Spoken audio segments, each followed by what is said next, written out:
All right, y'all, what's going on? It's Combo Breaker 99. I am back with another video. All right, y'all, so just back with a real quick video here. Just want to give you my thoughts on this situation here.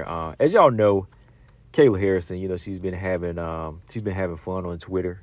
She's having fun with these tweets, tweeting to these other fighters that, let's just go ahead and say, the fighters that are completely out of her reach.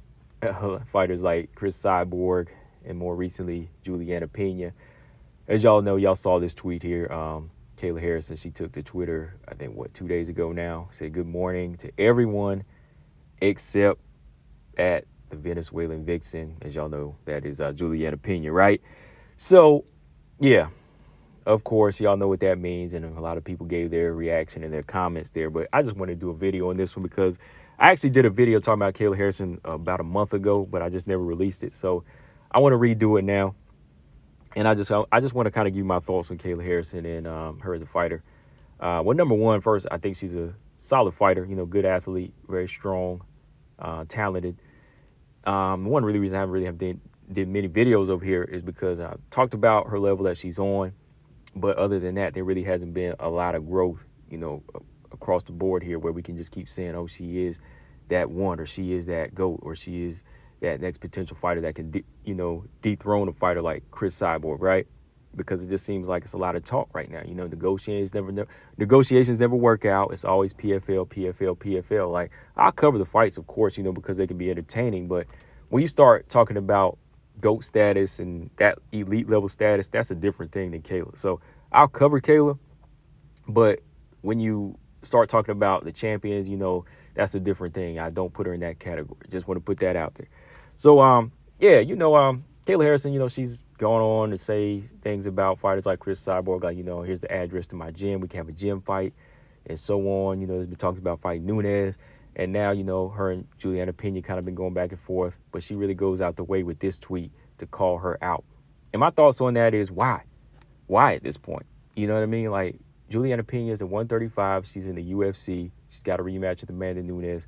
She's in a position to fight the best fighters. Like, Kayla just re-signed with PFL. Like, why are you still putting these other fighters' names in your mouth? This ain't really WWE. You know what I mean? This is the fight game. So if you want to play that game, just go to WWE, or AEW or whatever, right? Because this ain't really, of course, it is getting a reaction out of us, and we are talking about it, so we are kind of promoting you in a way, right? But I just want to tell people that always try to categorize Kayla Harrison and then with Chris Cyborg and like Valentina Shevchenko that, nah, man, there's levels to it. This is a different game. And what I covered in my last video that I didn't put out was, how Kayla Harrison got mad at like WMMA media for disrespecting the opponents that she faced, saying that they're tomato cans. And, on my channel, like I said, I never use that word bum or tomato cans, but you have to kind of understand where the fans are coming from with that. They're not disrespecting the fighters. They're more so critiquing or criticizing Kayla. They're criticizing Kayla because she's the one talking about all these other fighters. So they're comparing what you're saying to the fighters on your resume. So whenever you go out there and say, oh, I can beat Juliana Pena, I can beat Chris Cyborg, or they're not as good as me. But when we look at your resume, we see this level of fighters. They're more so just doing a comparison, right? So they're calling them that. They're calling them out, just saying them tomato cans. And the evidence is true because Juliana Pena, she went on record to say in her recent interview, right? She said, hey, more power to Kayla Harrison, hey, do your thing, do your thing, girl. You're making more money than all of us. You're already the highest paid woman in WMMA. So, keep going that. You're legit making millions off of fighting tomato cans. And those are the words that she used. So there must be some legitimacy to what she's saying, right? So it's not that people are disrespecting the fighters on her resume. They feel like you're disrespecting the game when you keep bringing up these other fighters, but you're in no way, no position to fight the Chris Cyborgs, the Amanda Nunes, and the Juliana Penas, right? Because what was the word? PFL matched the offer that Bellator gave you. But like I said before, if you really want to be the greatest, you have to sacrifice. Like, I know that there's a situation here where it's like, okay, I need more money because I'm taking care of family. Fine, then do that. Prize fighting is one thing, but if you're going for legacy, something has to give.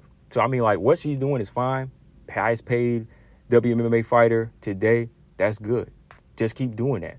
But don't just keep talking about these other fighters that nowhere near or nowhere in negotiations in which to fight. right? So nobody wants to hear that. If she just keeps doing what she's doing, I'll support that. I'll watch it all day. Like PFL, if that's you, keep doing it. Keep doing it. But when you bring up Chris and Juliana Pena, you'll keep going back and forth. Nobody really wants to hear that, right? Because y'all aren't in the same organization or on the same level, right? So every time I hear, like, Kayla bring these girls up, I just be like, man, I don't even want to hear that. Just keep doing you and fight over here. Because like going back to what I said earlier, you want to be the greatest. You want to be that. And it bugs you because in another video, she said that where it still kind of haunts her not being on that Ronda Rousey level. Well, if it does haunt you like that, then something's got to give. If money ain't everything, then you would say, okay, I got to sacrifice something and say, let me take a pay cut.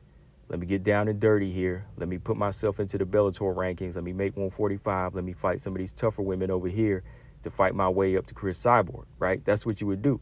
Like Floyd Mayweather back in the day, like Floyd wasn't always money Mayweather. Like Floyd wasn't making the millions back in 96, 97, 98. He knew that he couldn't make this level of money unless there was a sacrifice there, right? So for Kayla, if she wants these millions from PFL, you just might as well stay there. But if you want to actually get the resume and you want GOAT status and those level of fighters over here at Bellator, or if they're over here at the UFC, then you're probably going to have to take a pay cut for X amount of years to get that. So which is it? That's what it is. That's the decision you have to make. Like Bellator gave her an offer that PFL matched, but why not just go ahead and take that offer? Because that's where the good fighters are. That's where the same money is. But at the same time, that's where the good fighters are if that's what you want, right? That's where the fighters are that you want to prove that you are the best fighter. And once you do that, and if you can, then you can go back and just say, okay, I'm back to prize fighting, just fighting these regular fights. Because then your worth have gone up and maybe PFL will offer you more money, right? I mean, I'm just guessing. I'm assuming. I don't know. I'm just saying from the outside looking in, that's what it looks like because she says so many different things. People disrespect her resume. They call them tomato cans. Juliana Pena called them tomato cans. Then over here you say Ronda Rousey, seeing what she's done kind of haunts you a little bit, because you want to strive for that and do that. Well, you know what to do. You know what to do. You have to go out there and make that sacrifice and say, okay, let me take a pay cut. Let me bite down here and fight some of the better fighters that have something to offer. Like, again, the jumping into the Bellator featherweight division, right? Taking on their best. Or, like I said, trying to go to the UFC and see if they'll build a 145 around you. Fight the Norma Dumonts, the Macy Chasons, and get to, Amanda Nunes and maybe try to get Juliana Pena to move up to 145 because I think Juliana Pena will probably do it. So, yeah, man, those are my thoughts on the whole situation with Kayla Harrison. Like I said, it's not that I don't like her as a fighter. I do like what she does in the octagon, but when she just starts talking to these other fighters and we're talking about these other fighters and bringing these names up, I don't want to hear that because y'all aren't in the same organizations. It's just like with sanctioning bodies in boxing, when one guy calls out another guy or another guy calls out another guy in a weight class, I'm like, all right, get out of here. Like, y'all aren't even the same weight class. Y'all ain't never going to fight, So, like, Kayla Harrison and Juliana Pena, they're probably never going to fight. So my thing is, why are you going out of the way to try to Twitter war with her? Like, I know you're doing it for promotion and just shock value and just so more people follow you and make videos on you. But my thing is, like, I'm doing this one here because I just want to get my thoughts because people ask me. It's like, okay, yeah, like Kayla Harrison, she good? Yeah, I think she's entertaining, good athlete. She's strong. But when you start bringing up GOATs, I'm not going to mention her name. When you ask me who's the highest paid athlete, in WMMA is, I'll mention her name, right? So, yeah, that's what it is, man. I just, like, get tired of it, going out of the way to beef on Twitter. But if there's no negotiations, hey, why do it? And that's probably the last time I talk about it unless I cover one of her fights. So let me know, guys, what y'all think in the comment section. Combo Breaker 99. I'm out. Subscribe. Peace.